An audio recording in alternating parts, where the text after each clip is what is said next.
Okay, let's unpack this. We are doing a deep dive into something that, what really defines the modern holiday for so many of us. Hmm. But its roots are far darker and much more critically engaged than we often remember. Right. We're talking about Charles Dickens's three big Christmas novellas, everyone knows, A Christmas Carol, of course. Of course. But the real deep dive today is into its two formidable companion pieces, the chimes and the cricket on the hearth.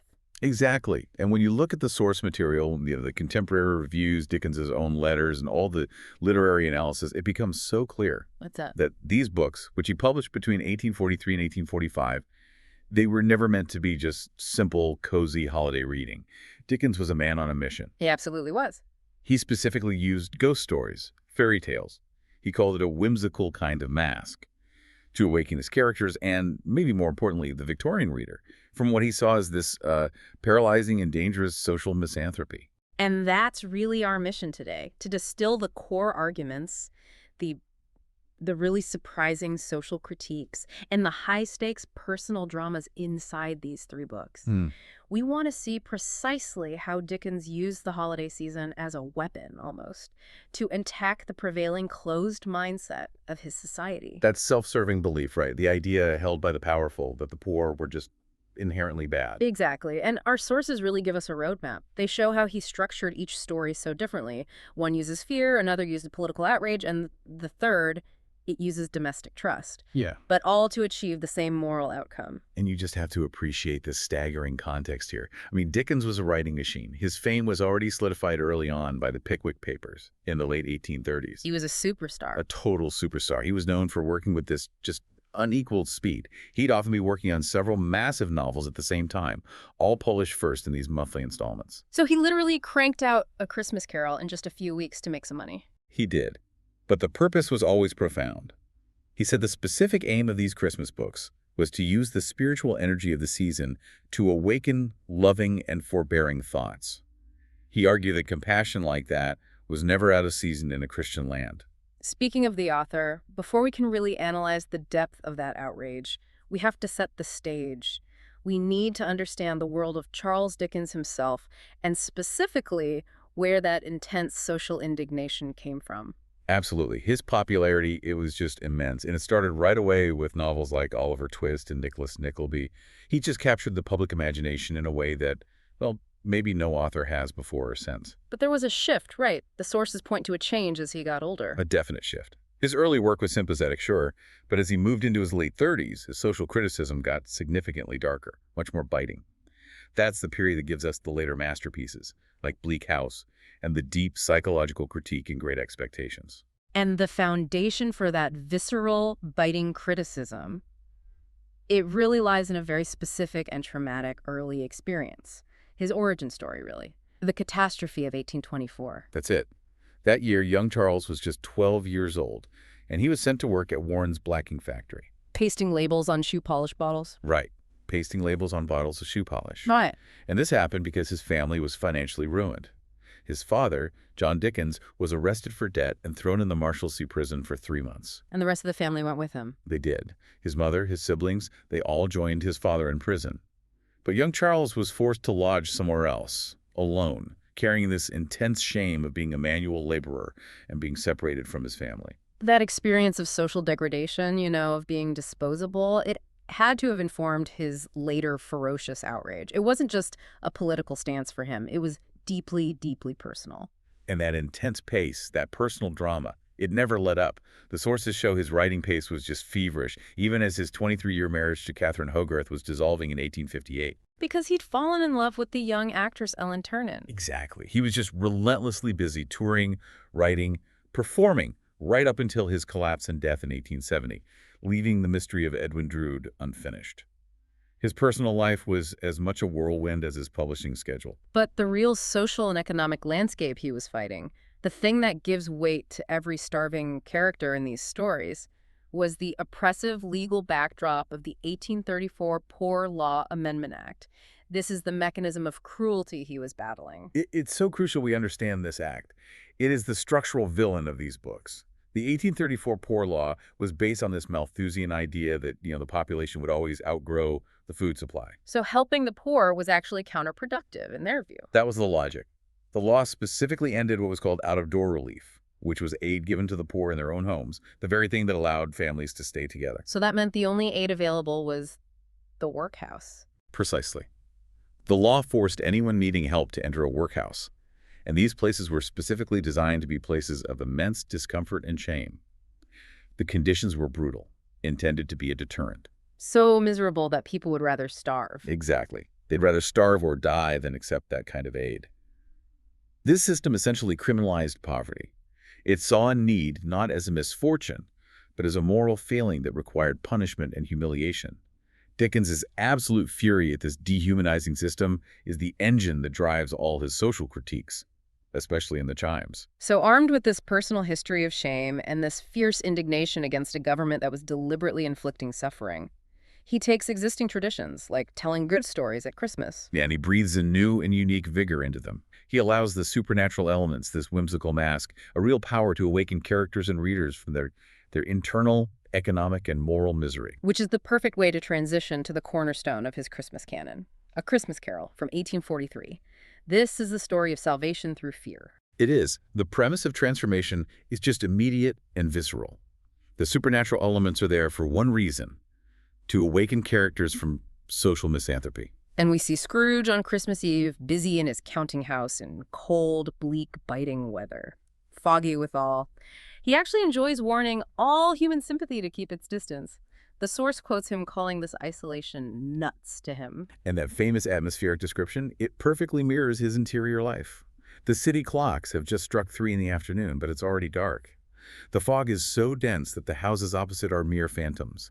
It's a world obscured by his own spiritual blindness. And then Jacob Marley arrives. He's not just a ghost story cliche, he is the embodiment of a universal moral code.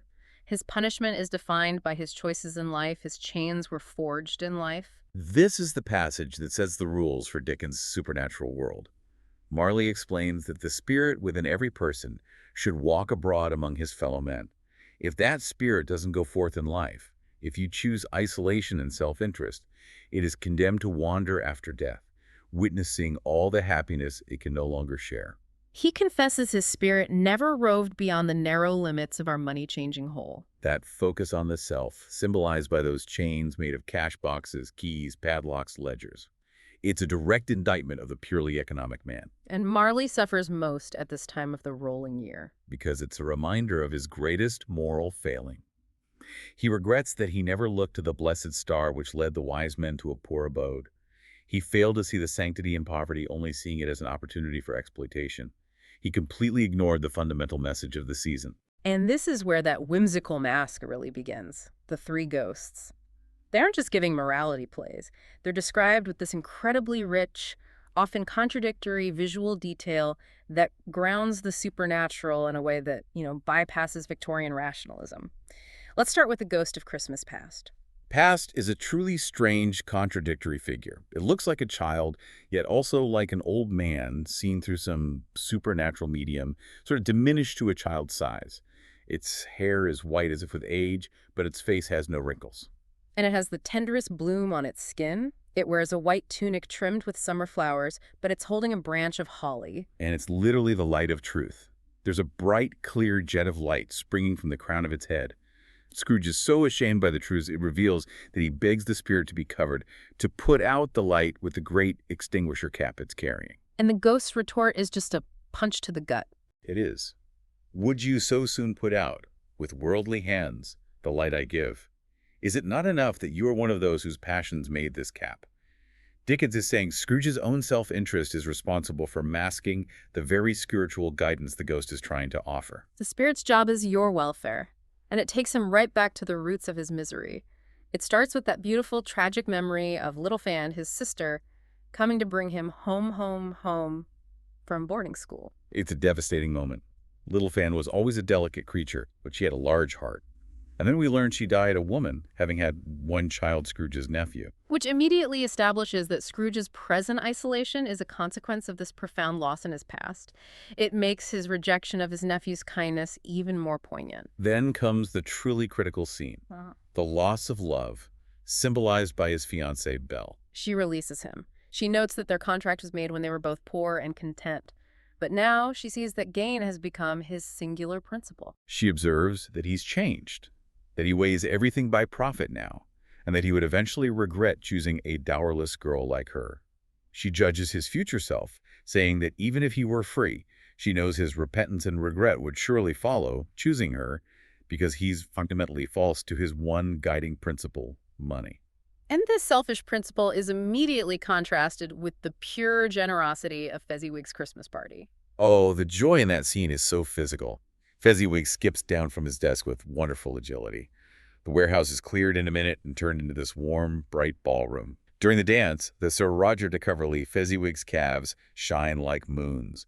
It is a scene of collaborative, unselfish joy. And that memory prompts Scrooge's first crack of self-reflection. He wishes he could say a word or two to his clerk, Bob Cratchit. It's his first step away from isolation and back toward community. Which brings us to the Ghost of Christmas Present, a sheer celebration of community and abundance despite all the poverty. This section is just pure sensory overload. The description of the city is terrible, though dingy mist, dirty snow, a shower of sooty atoms. And yet, there's this air of cheerfulness abroad. The snow shovelers are jovial and full of glee. The community is actively choosing joy. And the market is just radiant. I mean, the details Dickens provides are so memorable. Pot-bellied baskets of chestnuts, Spanish onions winking in wanton shyness, and the grocer's shops. The blended scents are so rich they make the coldest lookers-on feel faint and subsequently bilious. And the ultimate illustration of this spiritual wealth over material wealth is the Cratchit family. We know their poor Bob's salary is only 15 shillings a week. That's barely enough to live on for a family of 8. But Dickens focuses on their dignity. Mrs. Cratchit wears a twice-turned gown, but braids and ribbons. Master Peter is gallantly attired in his father's monstrous shirt collar. It's amazing how he makes that meager dinner sound like a banquet. The goose is a feathered phenomenon to them, and Mrs. Cratchit's pudding comes out blazing with brandy. They all toast Bob's simple wish. God bless us, everyone. And Tiny Tim's insight is so powerful. He hopes people saw him in church because he was a cripple. And it might be pleasant for them to remember on Christmas Day, who made lame beggars walk and blind men see. He's turning his own vulnerability into a lesson for the powerful. But the spirit's most devastating moment, the most direct piece of social criticism, is when it links Scrooge back to the oppressive poor law we just discussed. When Scrooge asks if Tiny Tim has no refuge or resource, the spirit throws Scrooge's own cruel words right back at him. Are there no prisons? Are there no workhouses? It's a direct, painful condemnation of his social apathy, forcing him to face the lethal consequences of his philosophy. Finally, the ghost of Christmas future. A solemn phantom, draped and hooded, scattering absolute gloom. It shows the logical end of a life lived for pure gain and isolation. And the focus isn't just on fear of death, but fear of being irrelevant. First, we see the men of business discussing the funeral. They note it will be very cheap because no one will go. And one says he'd only attend if lunch is provided. No legacy, no sorrow, just an inconvenience. Exactly. Then comes the truly harrowing sequence in the den of crime. Scrooge is taken to this awful part of town, a shop reeking with crime, with filth and misery, where the victims of his system are taking their revenge. Old Joe, the pawnbroker, is appraising items stolen from the dead man's room. The laundress, Mrs. Dilber, has his sheets and towels. But the first woman has the bed curtains, rings and all. She also stole his blankets, noting with grim irony he isn't likely to take cold without them. And then, the ultimate symbol of a life so unloved, she even stole his best shirt, saving it from being wasted by being buried in it. The very people he despised are stripping him bare for profit the moment he dies. The misery is reinforced by the relief of the indebted couple. When they hear their creditor is dead, Caroline is thankful, saying, "He is past relenting, he is dead. His death is their salvation." The inevitable realization comes when Scrooge sees his own office, but someone else is in his chair. The phantom points to the grave, and Scrooge finally breaks, resolving to keep Christmas well. He realizes the life he chose led only to this plundered obscurity. So, A Christmas Carol works through fear. It uses a personalized, supernatural intervention to save a single rich man. But Dickens didn't think fear was enough to save the system. Right. And that's where we get to The Chimes, published the next year. It offers a much darker, much more political critique. It's not aimed at personal greed, but at institutional prejudice. This story targets the underlying attitudes that enable bad politics. Specifically, that insidious belief that poverty itself is a moral failing. Dickens saw through the bad laws to the casual attitudes that allowed them to exist. And our protagonist here is Trotty Veck, the ticket porter. He spends his days standing outside a church, and he physically identifies with the bells in the steeple because they hang there in all weathers, Yeah. facing only the outsides of all those houses. He's an outsider. And his internal struggle is just heartbreaking because he has completely internalized the social judgment against him. He's constantly wondering if poor people are intruding just by existing, and if they are, in fact, born bad. This is a perfect example of what the source calls mental oppression. It is. It's not just the hardship of not having enough money. It's the psychological damage that's done when the poor internalize the elite's judgment that they are fundamentally unworthy. Trotty's own goodness is being eroded by the sheer weight of institutional scorn. His daughter, Meg, provides the last spark of hope. She tells him she's going to marry Richard, arguing they can't wait for things to get better, or the only path left will be the grave. But Trotty's faint hope is immediately crushed by the casual cruelty of the elite, who the story calls the putters down. They encounter him while he's eating his dinner, a piece of tripe he was so excited about, and they just casually destroy his dignity. Let's break down these three putters down because they represent different failures of the Victorian system. First, Alderman Cute, the plain and practical man. Cute represents administrative heartlessness. He insists the poor always have enough to eat, and he dismisses Trotty because he's over 60, seeing him as just an outdated liability. And then he warns Trotty, take care of that daughter of yours. She's much too handsome. She'll come to no good. He judges her moral potential based purely on her looks and her class. Then there is Mr. Filer, the facts and figures man. Filer shows how even supposedly objective data can be weaponized against the poor. He's obsessed with statistics, pointing out that a porter in the good old times had less to eat. He uses this data, totally divorced from empathy, to minimize their current suffering. It's the quantification of cruelty. And finally, Sir Joseph Bowley, the poor man's friend and father. He is the classic example of self-congratulatory charity. Sir Joseph boasts that he settles all his accounts before the new year, so his affairs are in a state of preparation for death. His charity is entirely performative, focused on his own reputation. He stresses that his friend, the poor man, has no business with politics. The poor are meant to be objects of his benevolence, not citizens with agency. And the peril of this judgment is crystallized in the character of Will Fern, the laborer. Fern came to London looking for work, but was arrested just for sleeping in a shed. Sir Joseph immediately dictates a letter to Cute, requesting Fern be put down, committed as a vagabond, as a salutary example. And Fern later delivers one of the most powerful pleas in all of Dickens' work. He asks them to begin at the right end. He pleads, give us, in mercy, better homes when we're lying in our cradles. Give us better food. Give us kinder laws.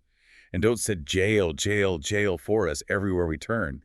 He says the spirit of the laboring man is divided from the gentry because all the gentry offers punishment. Trotty's ultimate lesson comes in the vision of the bells. He climbs the steeple and meets the goblin of the bell. And he's accused of doing foul and false and wicked wrong by believing the judgment of the putters down, by turning his back on the fallen and disfigured of his kind. So his ultimate crime was believing he was born bad. He internalized that mental oppression. The bell spirit says people can survive poverty, but they can't survive the degradation of being treated like brutes. The spirit of time cries, advance. Anyone who turns his back on the fallen does wrong to heaven and man. He's judged for his despair and his complicity. And this leads to that terrifying nightmare future. Trotty sees a vision 9 years later. Meg is married to a ruined, drunken Richard. Driven to destitution, she contemplates drowning herself and her baby in the river. This vision, where Meg's only way out is suicide, is the direct result of the society that labeled her unworthy from the start. The ultimate shock is the revelation. Trotty learns he's actually dead, having fallen from the steeple 9 years earlier. The vision is the consequence of his own spiritual decay, of believing he and his kind had no business here. And the vision saves him. It teaches him he must trust and hope and neither doubt ourselves nor doubt the good in one another. He wakes up, the lessons learned, and rushes off to find Meg preparing to marry Richard on New Year's Eve, saved from that miserable fate simply because he restored his faith in himself and his community. So we have the fear-driven redemption of Scrooge and the political redemption of Trotty Veck. Now, let's pivot to a completely different story, one focused entirely on the hearth. The Cricket on the Hearth from 1845. This is Dickens in pure domestic fairy tale mode, focused on trust and deception inside the home. The opening is just wonderfully cozy. It begins with the carrier, John Peerybingle, this giant of a man, 6'6", and his young wife, Dot. And the whole scene is dominated by this friendly competition between the kettle and the cricket. It's the definition of domestic bliss, literally defined by household sounds. Exactly. Dickens is so specific. He says the kettle started it, gurgling all evening, but the cricket takes first fiddle, chirping vehemently. And Dot is the one who gives the cricket its deep moral meaning, believing having one on the hearth is the luckiest thing in all the world, a symbol of trust. And we learn why she needs that symbol. She was afraid theirs might be an ill-assorted marriage, her being such a child, and John, more like my guardian than my husband. The cricket's chirp reassured her. And this picture of vulnerable, loving domesticity is immediately juxtaposed with the cynicism of Tackleton, the toy merchant. He's a domestic ogre who despises toys but manufactures them ironically. And his toys are sinister. They reflect his own nature. He specializes in appalling masks and vampire kites, toys that inspire fear, not joy, and he's marrying May Fielding purely as a cynical whim. In contrast, we have Caleb Plummer, the poor toy maker who works for Tackleton. And his workshop is another reflection of social hierarchy dolls with wax limbs for the gentry and matchsticks for the common people. And Caleb is engaged in this profound, double-edged deception with his blind daughter, Bertha. This is where the story gets morally complicated. He's constantly lying to her, making their miserable home seem beautiful. And to maintain this protective fiction, he also lies about his cruel employer, Tackleton, making him seem like a kind benefactor. Which leads to the moral disaster where Bertha falls in love with the illusion of Tackleton. And Caleb is consumed by guilt, realizing, have I deceived her from her cradle, but to break her heart at last? His lie, born of love, has created a foundation of painful unreality. The core conflict erupts when the stranger, who is really Edward, Dot's old lover, in disguise, appears. Yeah. And Tackleton, the cynic, immediately insinuates to John that Dot is being unfaithful. And John, who is described as slow of perception, is plunged into this devastating inner turmoil. The possibility of treachery sends him into a Duke mood, wondering if he might do murder before you know it. And this is the moment of crisis where the supernatural intervenes again, but in a distinctly domestic way. The cricket and the household fairies appear, showing John a picture of Dot. The spirits, to whom falsehood is an annihilation, consistently portray her as amiable and blameless, guiding him towards sober reflection. But this raises a fascinating moral question, doesn't it? If the goal is truth, why is Caleb's lie, rooted in love, ultimately forgivable, while Dot's small deceit almost destroys her marriage? That's the subtlety of this particular mask. I think Dickens suggests that deception for the sake of protection is different from deception for self-gain or malice. Dot's deceit was temporary and altruistic. Caleb's was sustained, but born of a desperate love to shield his daughter. And John's moral nobility is what ultimately saves them. He decides to set Dot free, believing she genuinely loved the stranger. He resolves to release her from the daily pain of an unequal marriage. In doing so, he rises above the cynical expectation of Tackleton. John chooses self-sacrifice and forgiveness over patriarchal possessiveness. The ultimate truth is then revealed. Edward had returned to test Dot. Her only deceit was to help reconcile him and May Fielding Tackleton's fiancée. They were married an hour ago.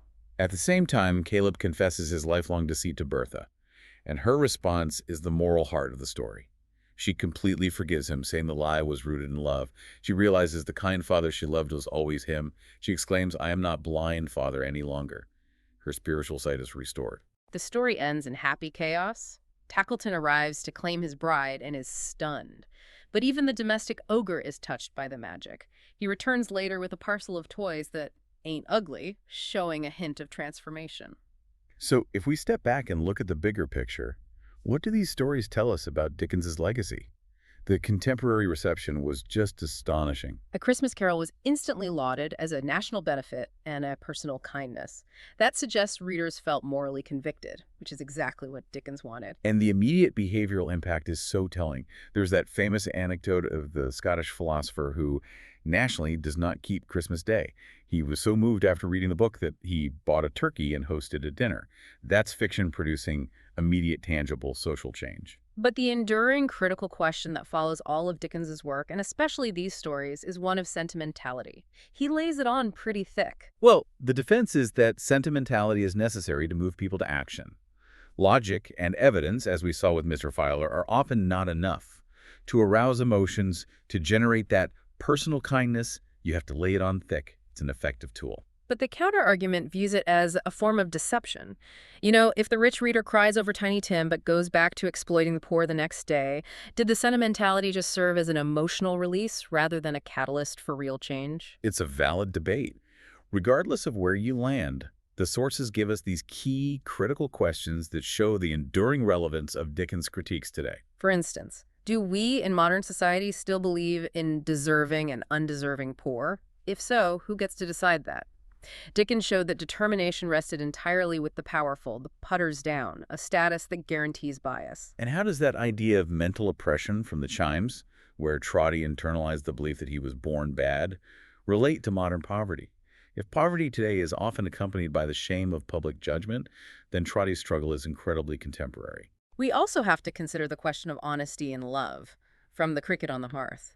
What lies are we justified in telling to those we love, like Caleb, if the intention is pure compassion? And finally, the big question of welfare and charity. Dickens saw the pitfalls of leaving welfare to either private individuals, like the self-congratulatory Sir Joseph Bowley, or to harsh lawmakers. His illumination of those problems contributes directly to our debates about public welfare and private charity today. So if we synthesize all three stories, what's the ultimate takeaway? It seems to be that Dickens demonstrated that moral poverty, blindness, greed, self-interest is far more destructive than material poverty. The rich man's heart was always the most desolate place in the story. That's the perfect synthesis. But let's reflect one last time on the contrast in the redemptions. Scrooge, the rich man, was saved by a frightening supernatural intervention that forced him into compliance. Whereas Trotty Veck, the poor man, was saved by realizing his own spiritual complicity with the putters down, his failure to trust and hope. His change came from internal spiritual strength, not external shock. So here's the provocative thought for you to carry forward. If A Christmas Carol shows what fear can teach the rich, what does the Chimes show about the internal spiritual attitude, that loss of hope and self-worth, that can ultimately destroy the poor?